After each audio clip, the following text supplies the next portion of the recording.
Mysterious Life and Last Day of Charlie Kirk. A white tent. On it 2 words in bold. Prove me wrong. A man in a blue shirt throws red hats into a crowd of 3,000. He smiles. Someone in the crowd asks a question about mass shootings. He starts to answer. Counting or not counting gang via. A single crack. Then screaming. This is not a story about a shooting. It's a story about a boy who was told he was too young and then made sure he would never be old. This is the story of Charlie Kirk. Act 1. The boy from the suburbs.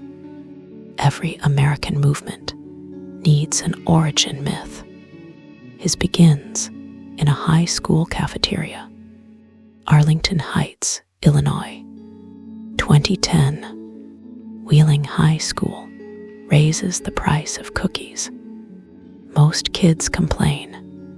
Charlie Kirk, a junior, organizes a boycott. It works. He writes about it. And then he writes something else.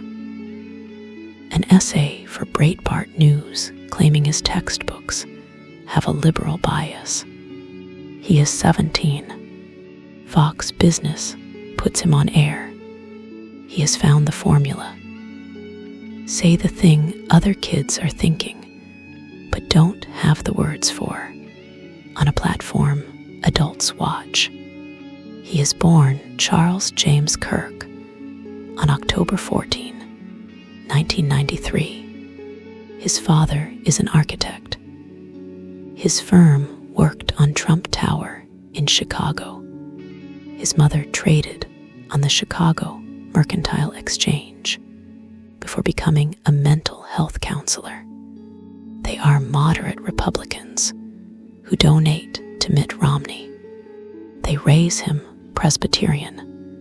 He becomes an Eagle Scout. He volunteers for Mark Kirk's Senate campaign. No relation, just an omen. He listens to Rush Limbaugh on the drive home from school. In May 2012, Benedictine University holds a youth government day. The speakers are boring. Hundreds of high school kids stare at their phones. Then an 18-year-old is handed the mic. Bill Montgomery, a 72-year-old retired businessman and Tea Party candidate, is in the audience. He later says, they started paying rapt attention when Kirk started speaking. Montgomery finds the kid after. You need to do this full time. A month later, they file the paperwork. Turning Point, USA. The idea, move on org for conservatives, but on campuses. Free markets, limited government, a club for the kid in class who feels outnumbered. Kirk enrolls at Harper College, a community college in Palatine. He leaves after 1 semester. In 2015, he tries online classes at King's College in New York. He leaves again. He will never earn a college degree. For the next 13 years, that will be his armor. When a professor with a PhD tries to corner him, he will say, I don't need your credential to beat you. No one believed the club would become an empire. That's the first mystery. How did a teenager with no money, no degree, and no campaign experience build what Axios would later call a driving force in Donald Trump's campaigns? What the New York Times would call something of a kingmaker. The answer is hidden in plain sight. Video. Act 2, The Empire of Tents. Turning Point USA didn't grow because of policy papers. It grew because of confrontation. The model was simple: white tent, folding table, 2 chairs, a sign, "Prove me wrong." Charlie sits down on a liberal campus and says, "Come debate me." Students do. They bring abortion, guns, gender, Israel, socialism. He answers without notes, fast, with numbers. Someone films it vertically. It goes on TikTok, then Instagram, then YouTube. Millions of views. By 2020, TPUSA reports $39.2 million in revenue. Kirk's salary is over $325,000. He buys a condo in Longboat Key, Florida. By 2025, TPUSA says it has chapters on over 2,000 high school and college campuses. In the days after his death, they say 32,000 new requests come in to start more chapters. He builds satellites around the mothership. Turning Point Action, the political arm, a 501c4 designed to turn the youth vote. In 2019, it acquires students for Trump. On January 5th, 2021, Kirk tweets they are sending more than 80 buses of patriots to D.C. to fight for the president. Later, his spokesman says it was only 7 buses, 350 students. He pleads the 5th before the January 6th committee, but hands over 8,000 pages of records. The Falkirk Center for Faith and Liberty, a think tank at Liberty University, co-founded with Jerry Falwell, Jr. Falkirk equals Falwell plus Kirk. It spends $50,000 on Facebook ads for Trump. Students protest. Falwell resigns in scandal in 2020. Liberty doesn't renew Kirk's contract. The name is scrubbed and renamed Standing for Freedom. That failure births something more powerful. Turning Point Faith. Budget $6.4 million. Mission: breathe renewed civic engagement into our churches so America can return to foundational Christian values. And then the media empire, the Charlie Kirk Show, 3 hours a day on Salem Media. 500,000 to 750,000 downloads a day in 2024. A stream called Turning Point Live, aimed at Gen Z. He is at the White House, by his own count, over 100 times during Trump's first term. He never ran for office. He never needed to.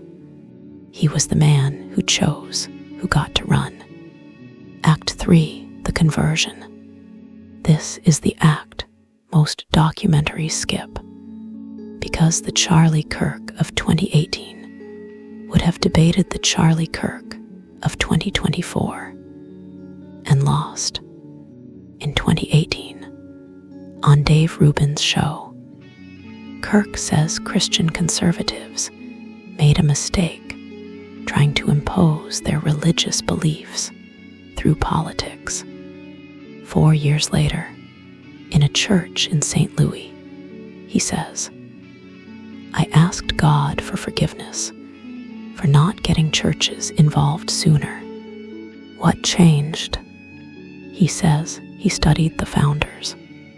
He says he realized the founding was deeply rooted in Christian principles. he starts attending Dream City Church in Phoenix. Pentecostal, loud worship, speaking in tongues, American flags on stage. Pastor Luke Barnett says Kirk came looking to rent space and stayed as a congregant. His friend J.D. Vance, Catholic, says they argued constantly about minor doctrinal questions. Because he loved God, he wanted to understand him. He starts to say 3 things that will define him and doom him in the eyes of half the country. 1, there is no real separation of church and state. He doesn't want a national church, he says, but he believes Christian morals must shape law. Show me a better book, a better teacher than the Bible to create good citizens. When asked if that ostracizes Hindus, Muslims, Jews, he answers, I don't seek to be inclusive. I seek what is best. And the 10 Commandments are what is best. Would it be offensive to a young Hindu kid? Maybe, maybe not. But it also is a reminder they are living in a country that's a monotheistic country. 2, the 7 mountains. At CPAC 2020, he praises Trump for understanding the 7 mountains of cultural influence. It's a reference to the 7 mountain mandate, a prophecy in charismatic evangelicalism that Christians must take dominion over 7 spheres: religion, family, government, education, media, arts, and business. Critics call it Christian nationalism. He embraces the fight. 3, submission. In April 2025, with his wife Erica on the show, they talk about marriage. Women should look for men that have self-control, and men should look for women that are willing to submit, which is basically a non-feminist woman. Erica adds, the whole topic of submission, that word really lights people on fire, but it's beautiful. To his base, this is the point. Marry young, have children, prioritize family. He practiced what he preached. Married in 2021, 2 kids by 31. To his opponents, this is the proof. The Boy Scout became a preacher. The debater became a crusader. And that is why people came to Orem, not just to debate taxes, to debate God. Act 4, the principles and the myths. If you stripped away the religion, what was left? A very simple, very American list, and a very complicated shadow. The principles as he stated them. Free markets, limited government, America first, opposition to abortion, gun control, DEI programs, and what he called gender ideology, faith, family, freedom, the myths that grew around him. Myth 1, he was just a kid with a YouTube channel.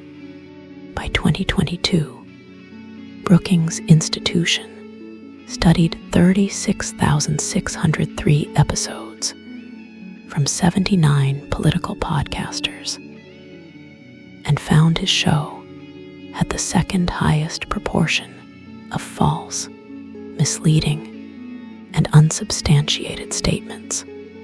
He promoted COVID misinformation, false claims about 2020 election fraud, criticism of the Civil Rights Act of 1964, and Martin Luther King Jr., and what Wikipedia lists as promotion of the white genocide conspiracy theory. His defenders said he was being censored. Twitter's internal files flagged him as do not amplify. Myth 2, he was always religious. He wasn't. The early Kirk called himself secular. The later Kirk said secular conservatism was dead. Myth 3, his movement died with him. It didn't. It metastasized. In death, he became bigger than in life. Memorial at State Farm Stadium in Arizona on September 21st. Presidential Medal of Freedom awarded posthumously in October. The culture he helped create, campus culture war as sport, didn't need him to live. It needed him to be a martyr. Act 5, The Table, What He Ate. Every true crime documentary has a last meal. This one doesn't, and that absence is strange. The police timeline on September 10th is tight. Arrives 8:29 a.m. on campus. Appears at 12:09 p.m. Throws hats. Starts speaking at 12:11 p.m. Shot at 12:23:30 p.m. No lunch. No breakfast on record. So we have to reconstruct from what he loved. He loved pancakes. That is not a guess. Turning Point USA chapters held a birthday pancake dinner on October 14th after his death, because Charlie loved a good stack of pancakes. So this seems like a fitting way to remember him. He loved Thanksgiving, not just the food, but the story. On Thought Crime in November 2024, with Jack Possobike and Blake Neff, he defined the non-negotiables of the American Thanksgiving menu: turkey, pumpkin pie, freedom, and God. He defended steak as almost sacred. On campus, when a student asked if eating steak should be a right, he turned it into a sermon about strength, hormones, and the line between humans and animals. And he had a drink that became folklore. In a video posted by T. Pusa in July 2025, Horse, he says, "I order Mint Majesty tea with 2 honeys at Starbucks because he loses his voice at events. I would drink 9 of them a day." A week after his death, a TikTok shows a customer in Ucapa, California, trying to order a Mint Majesty with 2 honeys, with Charlie Kirk written on the cup. The barista says, "We can't do political names." Starbucks corporate has to issue a statement. There are no restrictions on customers using Charlie Kirk's name on their order. So his last meal was probably not a meal. It was tea, 2 hot, 2 honeys, a paper cup with his own name on it, getting cold in a green room while 3,000 people chanted outside for him to prove them wrong one more time. Act 6, The Tent, 12:23.